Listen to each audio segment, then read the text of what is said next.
Hey guys, Coach here. Watering indeed. Ah, yes, that critical component, very critical component of a successful residential or commercial landscape.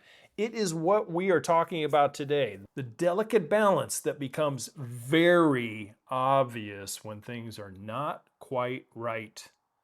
And that's in a couple different directions. Let's get rolling. By the way, this podcast is brought to you by our sponsor of this week, Gotron Blue Hose. Check it out in the link that I've put, and also over on the channel for a little demo and rollout of this new hose entering the hose market. Gotron Blue Hose. Watering seems like a simple yet challenging and necessary task that all landscapes need to one degree or another. It's just part of being on this big blue marble that God created, and you know, all plants need some degree of water.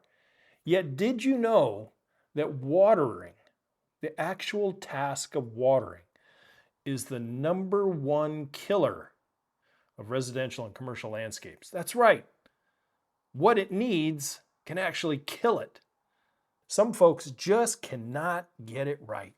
And some eventually, to whatever reason, just throw their collective hands up in the air and give up, which, by the way, starts that cascade of I don't give a crap anymore, and they let the landscape deteriorate. If this sounds kind of vaguely familiar to you, or you know somebody who has walked this landscape plank, this is what we are talking about today, and some solutions and advice on how to make watering one of the most enjoyable parts of home ownership and really create the simple task that it is. A little backstory and history. There is evidence that human man, human man has been practicing various domestic watering habits for thousands of years.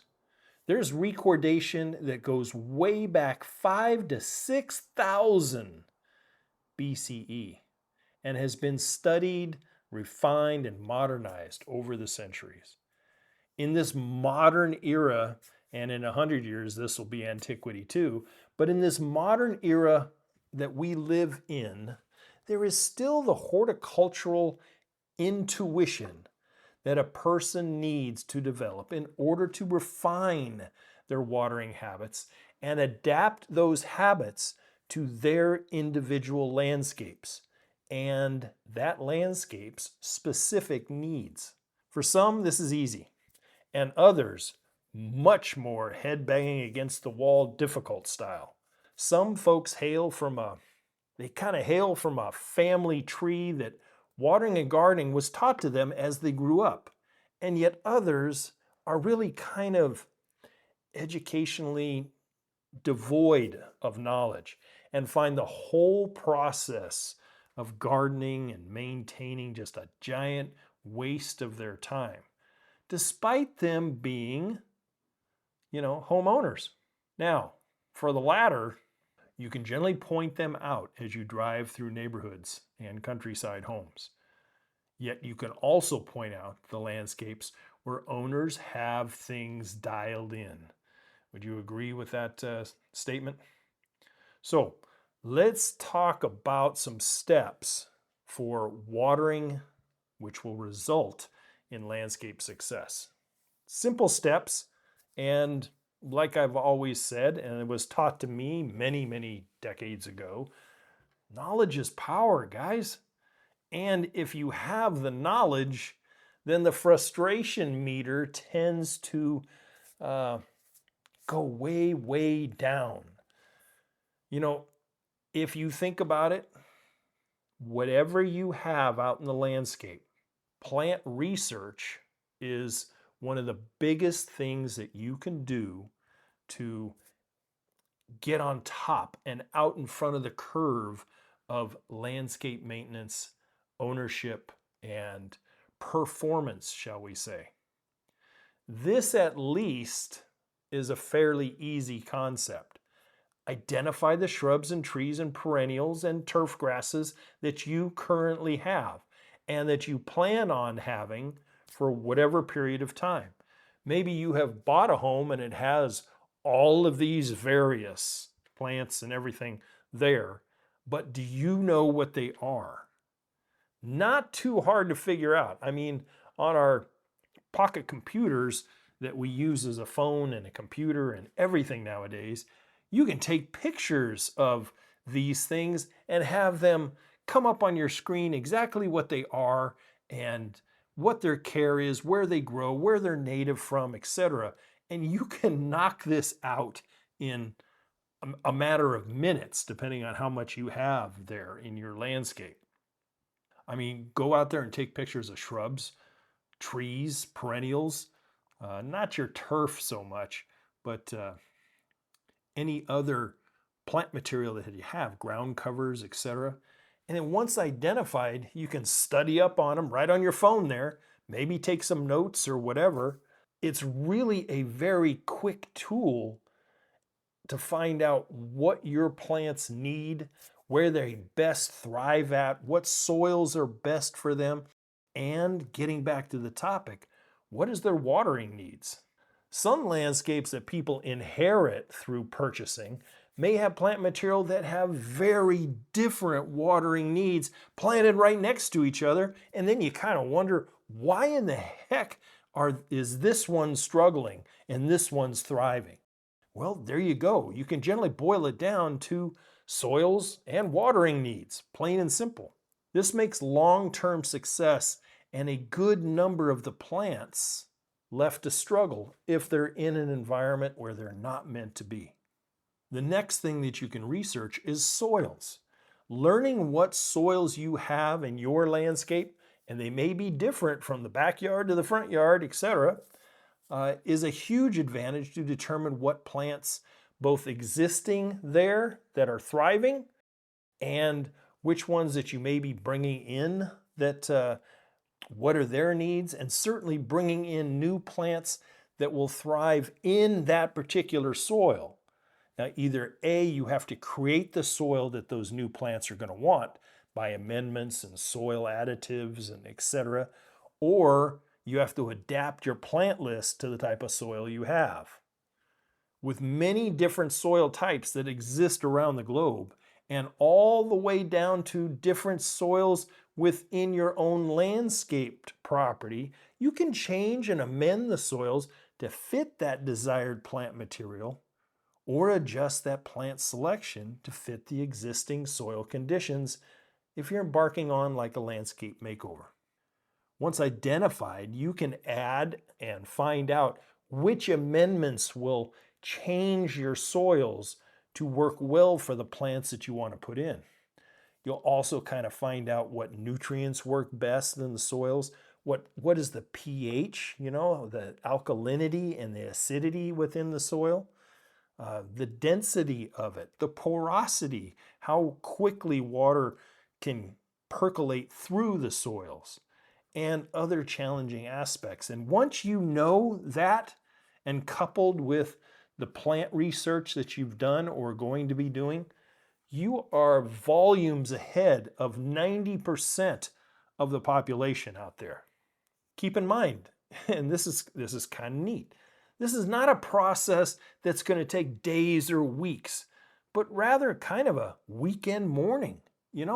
A Saturday morning, you go out there with a cup of joe and take some pictures and take some notes, take up a shovel and dig in a couple parts of your yard and kind of analyze it. Like my soils that I have here at Brook and Pond, the backyard is almost virtually unplantable in the soil that is there.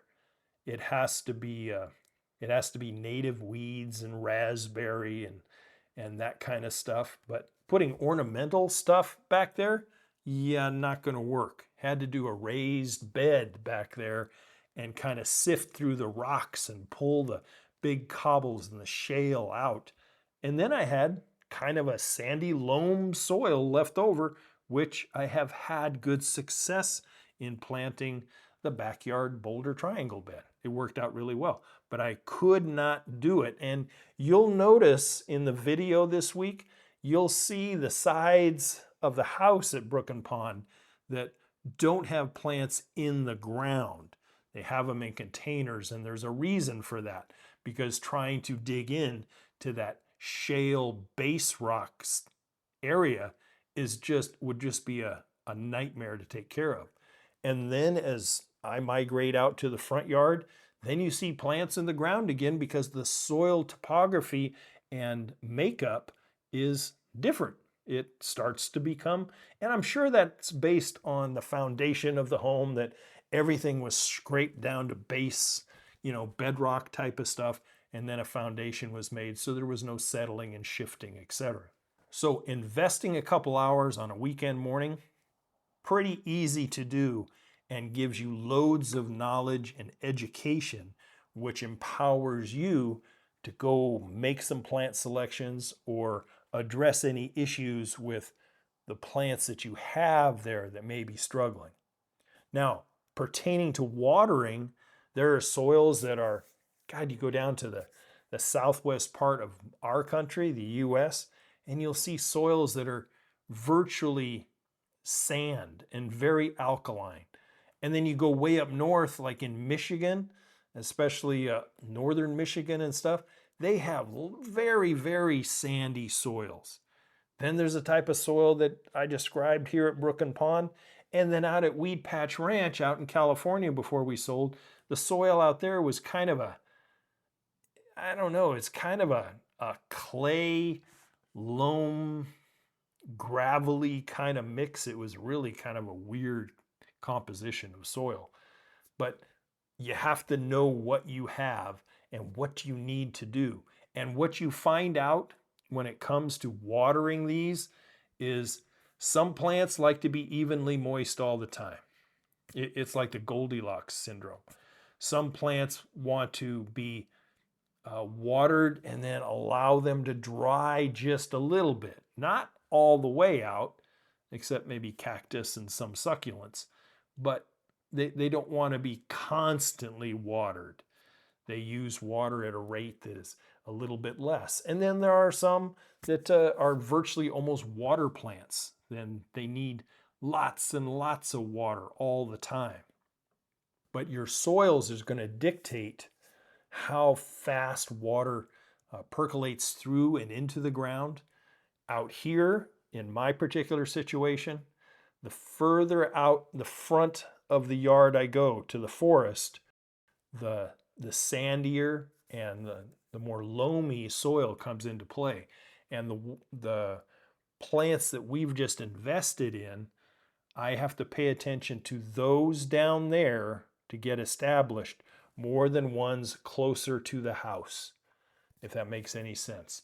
The whole porosity part of it is much different. And I can go to the imported soils that we brought in for the driveway boulder bed or the hillside bed in the backyard. That was royered and sifted out from all the other impurity parts of their soil around here. And then I got the sandy loam delivered in dump trucks, and 5 yards for the boulder bed and 10 yards for the hillside bed. And things have done very, very well there for sure, because it's the best of the best, right? So now that you've educated yourself on what exists in your landscape, you can kind of customize your watering habits accordingly. Maybe you have beds in the back or lawn in the back that seems to not need as much water as the front yard. And that could be a directional thing, a compass directional thing. Maybe the front yard gets beating hot sun and dry winds during certain times of the year, and that front yard tends to take a beating from those environmental conditions where you have to have a little more extra water. And maybe in the back you have big shade trees so that the ground area where there are shrubs or ground cover or perennials, it doesn't dry out quite as fast for sure because of all the shade that's there. You know, a funny thing about all this watering stuff is whether you have real sandy soil or heavy clay or somewhere in between, many times the solutions are basically the same. Heavy soils get heavy amendments that lighten it and allow water to percolate through and in and around the root zones. And the same thing goes for sandy soils. You need to bring in organic matter and amendments and modify that sandy soil so water doesn't go flying through the root zone. The organic amendments can hang on to some of that water much longer so the roots and the plant actually benefit from it. So you lighten the soils with the heavy clay by amending it, and you bulk up the sandy soils so that the plants can use it as well. Remember, sandy soils, the more you water them, the more nutrients and stuff you're gonna leach out of the root zone very quickly. So you kind of have to pay attention to your food and your supplemental feeding program as well. If you have heavy clay soils, chances are you'll fertilize in the spring and it will just be taking effect by midsummer because it takes that long for it to percolate down into the root zone where the plant can actually start to use it. So I've described the crappy soils that I kind of have to play with here at Brook and Pond. Very, very low pH, about a 5 in most places. Loamy, rocky, thin layer on top, and then a clay, rocky, shale, deeper layers. It's really kind of a nightmare, but workable with a jackhammer and digging bigger holes and amending them well and fertilizing with starter fertilizers. Haven't had a problem yet. So I'm hoping for the long term, things will work out well. Needless to say, watering is kind of a challenge for me here. Number one, I don't have my automated system anymore. I have vaulted back in time 40 plus years, and I'm at the end of a hose again for now. There's other plans in the works where I hope to get a system. But basically, the well that was put in here and the plumbing that was put throughout the house isn't able to satisfy a lawn irrigation system. It probably would handle a drip irrigation system, which will be entertained next year. And then the lawn is going to have some type of supplemental irrigation, but it's probably going to come from rain capture and creek and pond water capture with a pump and larger gallons per minute lawn irrigation devices that we will source in and around the area that we're at. But that aside, I've kind of come to understand what soils need my attention less and what soils need my attention more just within the half-acre living area that is Brook and Pond here. So as far as watering habits, practices, and how you take those habits and practices to various applications is an interesting part of all of this. A very easy concept to adapt to probably is this. All landscapes work better if you use a deep but infrequent watering habit. It creates a deeper root system. It allows for some drying out so that you don't have super wet soil conditions that tend to start things like fungus and root rot and other stuff.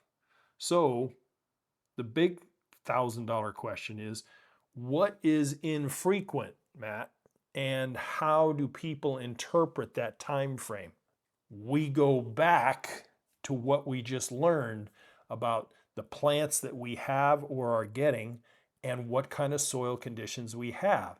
And once they're in the ground, we go out and we do testing. And that testing is simple little potholes in and around the yard, around various existing plants, or like I do with some of the new plantings, I'll go out there and I'll take a spoon, I'll take my gloved fingers, and I'll just scratch down in there after a watering the day before. I'll go up to some of the weigelas or the 9-barks or the arborvitae or hydrangea, and I'll just dig down in it and I'll kind of educate myself on, okay, after 24 hours with temperatures near 80 degrees, I see that I still have moisture on my glove or on my digging tool or whatever, 2 inches down. So I know that 12 inches down, it's even going to be wetter. And so I can say, I can back off on watering today, and I will come back and I'll water thoroughly the next day. Now, a challenge that we face right now with watering is that we're going to take a 3-day business trip, and we have temperatures that are going to be outstanding of the norm around here, upwards of 90 degrees, according to weather. That is a heat wave to beat all heat waves. That will be hotter than we've ever experienced here since we've been in northern Maine. And I can't just consciously just water and then walk away, go to another part of the country and not know if things are baking and burning here. There's just too many dollars involved. And because of the love I have for landscape and what we've done here, I've incorporated the help of a neighbor, and they're going to come over. I'm going to water just before I leave, and then they're going to water the second day we're gone. They're going to come in and water and bridge that gap and make sure that the root zones are staying moist, and I really appreciate them doing that. I really, really do. So as far as infrequency, you can go out and test it by giving yourself a water basin around an existing plant. Just dig up the soil and give yourself a little water basin. Water the heck out of that basin one morning and then fill it up and walk away. Come back 4 hours later, 8 hours later, 12 hours later, 24 hours later, 36 hours later, and check your little potholes and see what the percolation was. And you will see how fast the water is absorbed and discharged through the soil column there. And it'll let you know. If I do a real heavy watering once a week, I soak the living heck out of my back fence line of whatever's there, then I can go a whole week because I have looked at it in July through this testing process, and I can see that there's still plenty of moisture 12 inches down. So you can assume, unless you want to dig further, that there's going to be even more water 24 inches down. And let's face it, a lot of our ornamental shrubbery, we don't have too many shrubs and perennials that go deeper than even 12 to 18 inches. Now, some trees will obviously be deeper than that, but not shrubbery and perennials. Top 18 inches is where you need to keep your moisture. Now, for particular importance for new plantings, we know that we have gone in, and you've seen that on the channel recently, where you go in and you dig your hole, you amend the soil that's in that hole, you plant your plant, tamp it down, backfill, water basin, water. Now, when you're watering brand new plants, it's not necessarily that the plant needs water right then. You're watering to alleviate the air pockets that are in the soil so that there's those little micro air pockets don't dry out the capillary roots in the root ball. That's the main reason for it. Also for settling. It's for allowing the plant to settle into its new home as well. I have preached, and I hope that some of you follow, that you don't plant a dry plant ever. You water it the night before, or you water it an hour or so before you plant, but you never plant a dry plant. So it's not that the plant needs water when you put it in the ground. It is totally for settling and air evacuation in and around the root ball. Now, for you guys and gals with automated irrigation, a gentle reminder. Automated irrigation is for established landscapes, not brand new landscapes. And let me clarify that statement with this. Brand new landscapes need visual and thorough water checks generally every day for the first 2 weeks up to a month every day. And drip irrigation systems or pop-up spray beds or spray, lawns and that is for stuff that is already established and has a root system out into the native soil that can use that. But for the brand new sod lawns, the brand new seed lawns, the brand new planting beds, you have to be there with the old reliable hose and water device at the end of that hose. That is the biggest insurance policy you can put forward into the investment you're making into your landscape to assure success. Everything else is after it's got its foothold and it's getting established. Because let's face it, if you put a couple of emitters on a 5-gallon plant and you just walk away, you're probably going to have a root ball that's going to be very wet on two sides. But it might not be very wet on the other two since they're kind of circular in nature, and it's probably not enough water.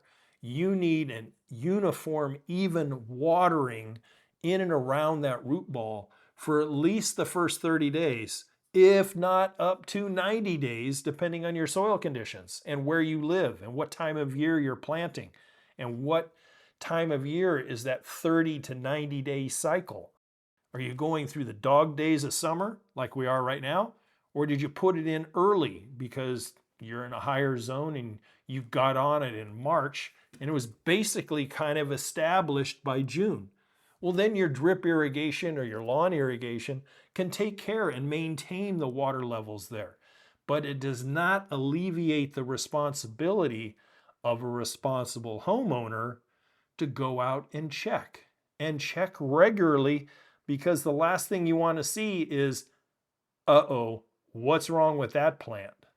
And then you have to go check. Drip irrigation is a very efficient way of watering, but most of the time you don't know if it's working unless you've checked, or you start to see wilting and death. And you go out there, oh, I think I got a clogged line, because that one particular plant out of 20 is dying. Why? And you have to find out. A lot of the new plants that I just put in the ground, and there was now approaching $1,200 worth of investment in plant material. Like I said, I don't have an automated system. So I am generally checking every day because we're still within that 30 days. And I am now backed off to everyday watering. Now I've backed off to every other day watering. And I hope by the end of this month, August 2025, I will be down to 3 to maybe 4 days a week. And then next spring, I could water it, but I would hope that it's established enough that it will tolerate the rain that we do get and get through the times that when we don't get it, and pay attention to that. Now the container stuff that's on me. I have to pay attention to that stuff all the time. And with the heat wave that's coming, I know darn well that some of the plants I'm actually going to take from where they're at and tuck them in and under some larger existing plants and get them off of the hot southwest corners and tuck them in the east and north side while we're gone and during the heat wave. So I'm happy to report that, hey, within the first 30 days, I have not seen one iota of stress on any of the plant material that we put in the ground. And I think there's like 65 plants that we've put in the ground now. There was the 9-bark, the Weigellas, the Arbs, the Spireas. They're all doing well. And I'm assuming by the time the end of the month comes, they should be off and running. I might not see a lot of new growth this year because we are coming towards the end of summer. And once we hit September, we can either be still a little bit of growth or things just freaking shut down by the end of the month, because that's just the way it is in the far north. Now, when I did inherit this property through purchase, The only thing that was living here ornamental wise was 5 green giant arborvitae. And they were planted, we all kind of know how big green giant arborvitae can be. And they were planted in the wrong place and probably for the wrong reason. And they were dug up and transplanted to the hillside bed, which took probably about 6 months before they really took hold and were obvious they were going to make it. They sat there for a long time before I saw fresh new growth. And then this year, boy, they've taken off. They've put on probably 12, maybe 16 inches of new growth and girth on them. They're well established. I don't even water them anymore, and they sit just above the hillside bed. Whatever water is in there already is the only thing they're getting. So let's talk about watering through the seasons. You know, as seasons come and go, so does our adjustment of water frequency and water amounts. Cooler springs, obviously, with rains and lower temperatures, obviously will require less supplemental water. Maybe you can get by on just what falls from the sky. As spring ebbs into summer and maybe the rains taper off, the heat goes up, like what we're about to experience, our watering habits have to adjust accordingly. I mean, you have living, breathing things out there that cannot water themselves unless the heavens open up. They cannot water themselves. They're strictly dependent on the water that is in and around their root zone. And many times in residential landscapes, that's on you. So we've got to bump up the amount of frequency. Maybe instead of 3 days a week, you have to kick it up to 4 days a week. Maybe if you're a hose dragger, instead of watering every other day, you may, if you got new stuff in the ground, water each day and sometimes twice a day, depending on the temperatures, humidity, the soils that you have, and the plant that it is. It might need a little extra. It really will. The smaller the root ball in the ground initially, like a 4-inch perennial, you might have to be checking it multiple times a day because it will tend to dry out a little faster than, say, a 15-gallon tree that has a root ball hole that has been dug and is 30 inches across and 30 inches deep. You know, I'm exaggerating there a little bit, but a very big hole. It's been amended and you've watered it, and the feeding roots that are at the bottom of that containerized root ball are stuck down in some nice, cooler, moisture soils. Maybe you don't have to throw water on that thing every day. You just check it. You know, you do your second knuckle test and scratch it down in there. Find how deep the soil gets moist and then water accordingly. So as we get into the dog days of summer, you will learn either by baptism by fire or whatever, which plants are going to need a little extra attention.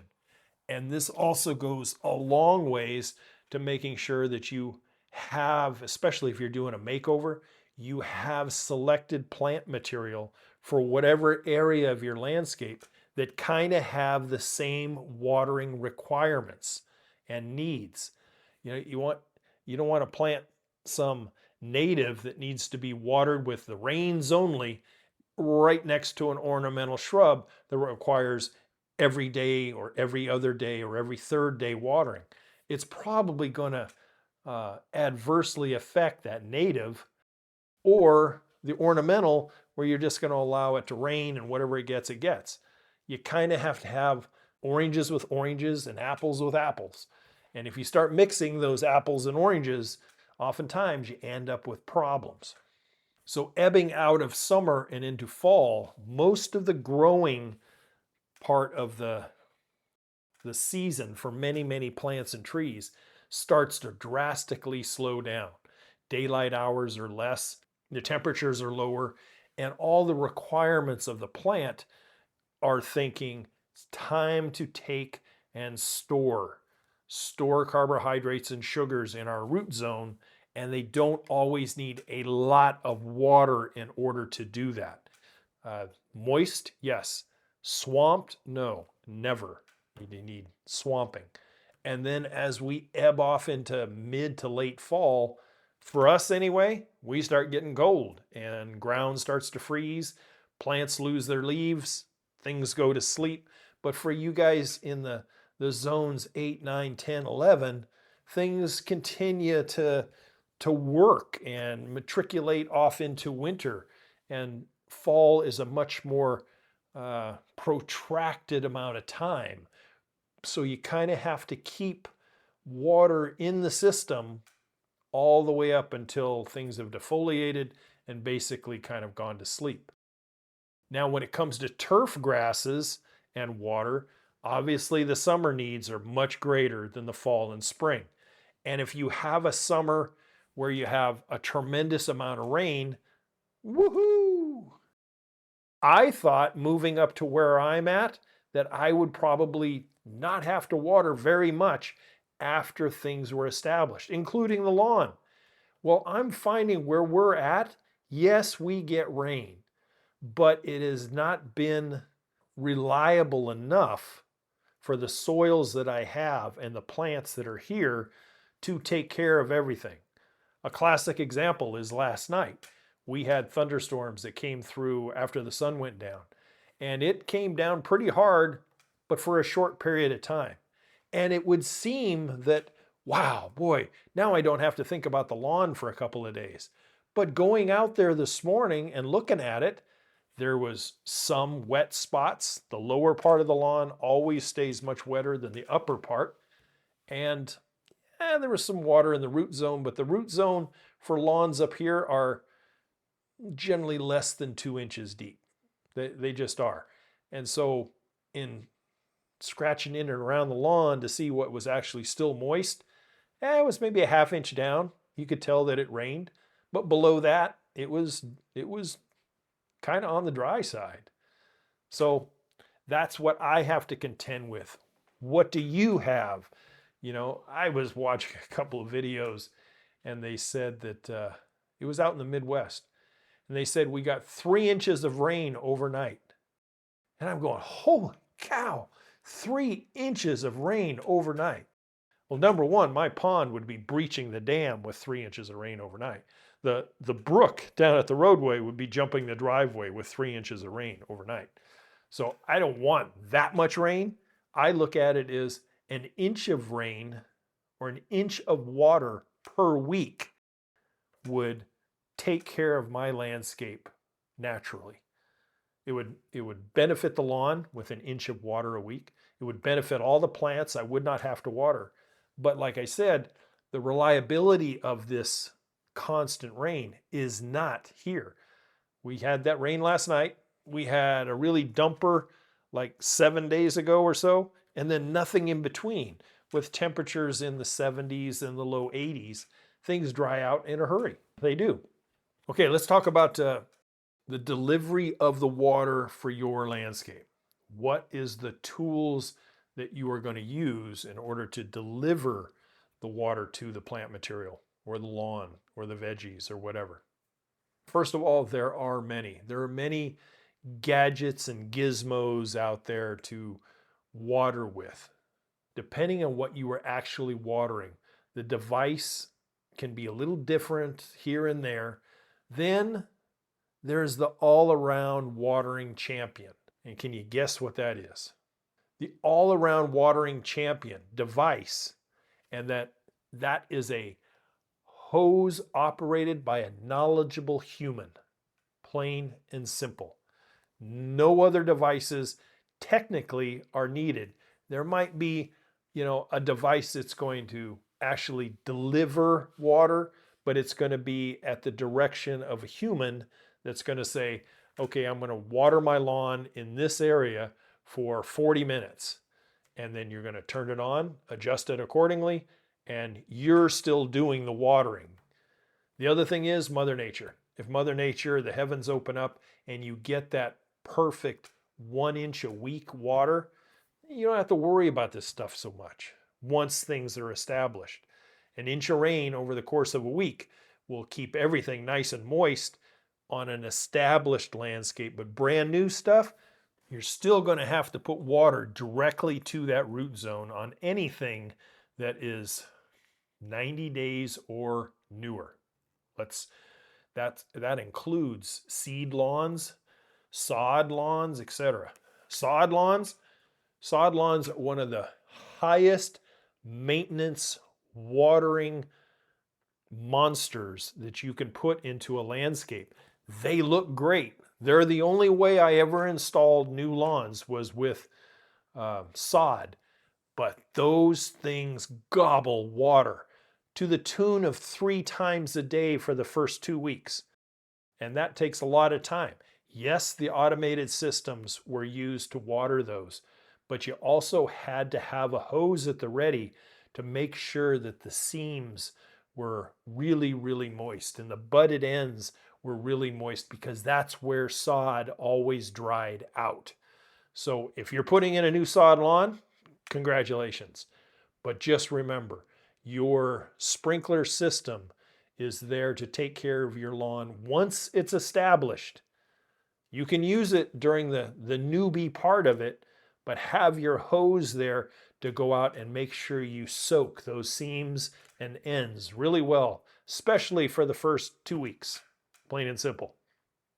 There's all kinds of devices out there for lawn watering.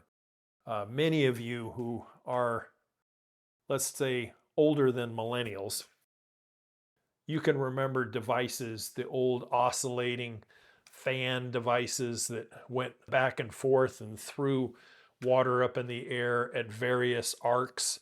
It goes up straight up and down and then laid it back down and then went all the way over, back and forth. We ran through them as kids.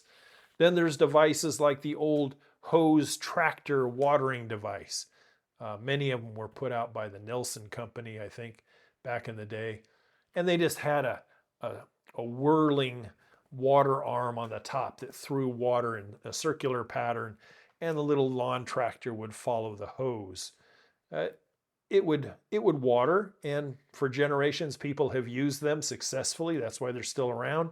They're not the greatest lawn device that's out there, because we're generally using them in the daylight hours, which generally means a lot of evaporation. And you have to go out and take care of it hour after hour after hour if you're watering when you're at home. So it's not easy like an automated system that would take care of it for you.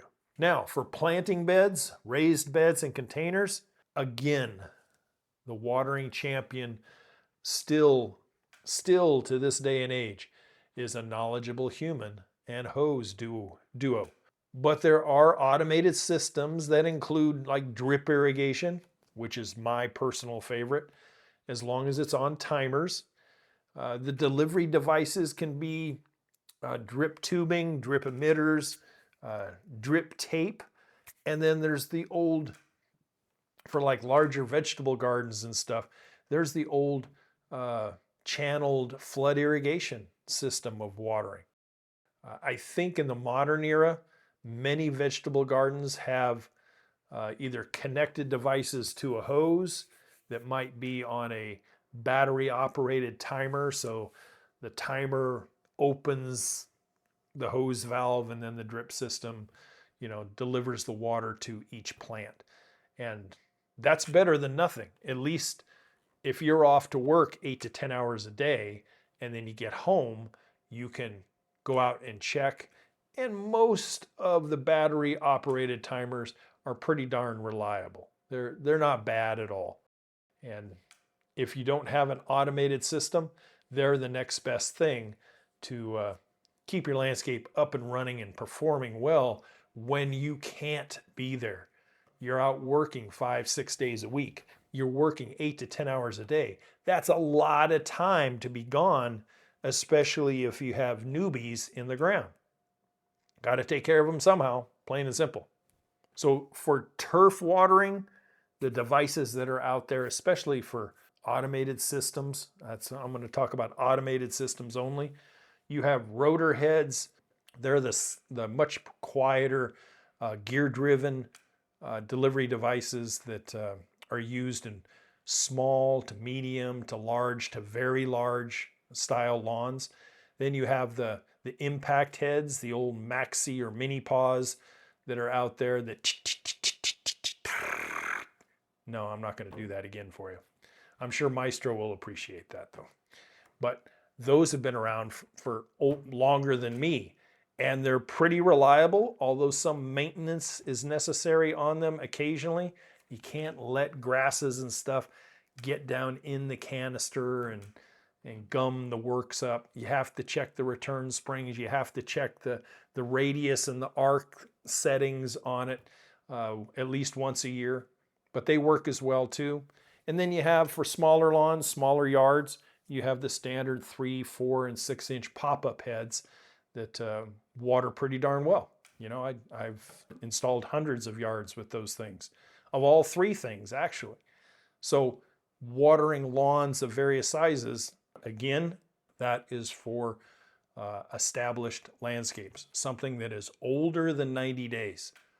And even then, depending on your weather, you want to check it. You want to check it. You want to make sure that you don't have some sudden dry patch in the middle of the lawn after you've invested a few $1,000s in a new irrigation system. Why is that part of my lawn drying out? Why is it half dead? And you didn't see it 2 days ago, but now you see it. So, what is the possible causes? Pipe break, delivery device break, timer problem for that particular zone. It's pretty easy to diagnose and quickly know. Maybe you'll have a clogged nozzle. You'll have an earwig or something stick its head inside the nozzle. Seen that 100 times. And then all of a sudden, the nozzle that takes care of that area comes out looking really weird, and it's not covering the area that is now getting very dry. That's part of responsible home ownership and landscape management to make sure that things are working. That's why I always talk about go out and walk around once a week when you're mowing the lawn. Turn on the sprinklers and check that everything is still working accordingly. So let's sum this thing up, shall we? The watering and landscape success is a result of a few things. We start off by talking about know the plants that are in your landscape and the soil and water needs that those plants require, both existing and any new ones that you're putting in. Know your soils, what you have, and what type of amendments do you need to incorporate in order for plant material to thrive better in your particular situation. Do a little experimenting with water and the porosity of the soil that you have currently.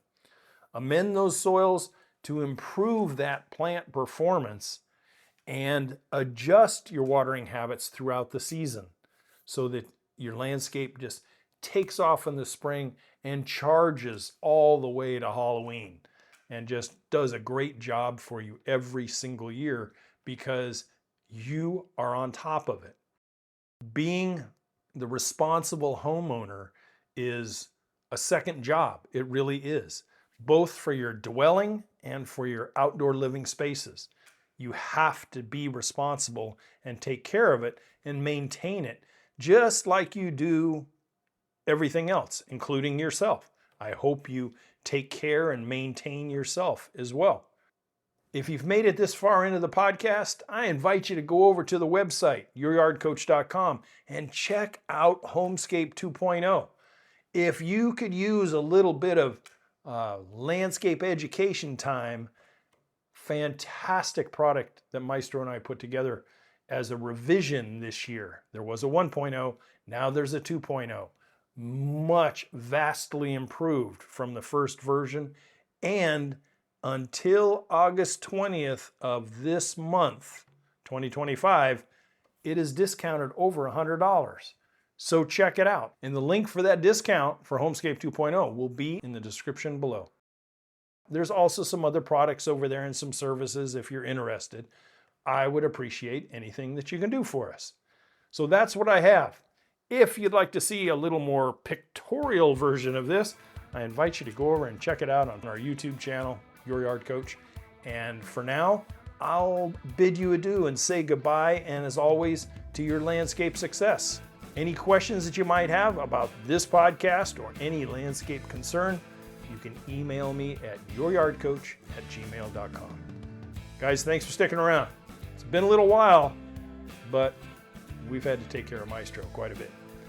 And we will see you guys hopefully next week. Bye for now.